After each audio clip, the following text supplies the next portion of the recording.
Nangyari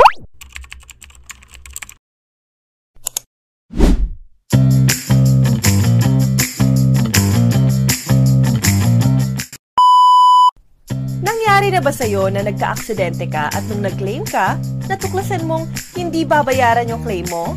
Kadalasan, ito ay nangyayari dahil ang coverage ng karamihan ay TPL insurance lang. Ang TPL insurance ay kinukuha lang dahil requirement ito sa LTO registration. Pero maraming beses, tingin natin, comprehensive insurance ang mayroon sa atin. Ano nga ba ang pagkakaiba ng dalawa? Sa TPL insurance, ang protektado lang ay ang taong nabangga mo.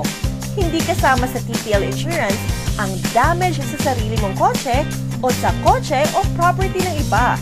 Hindi din kasama ang damage sa kotse mo pag nagkaroon ng bagyo, lindol o baha. At hindi ka rin babayaran kapag nasaktan ng iyong driver at pasahero.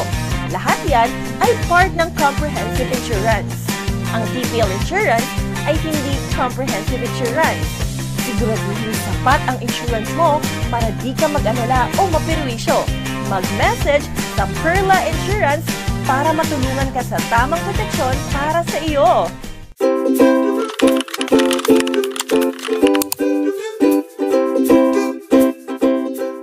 All is well, all is well.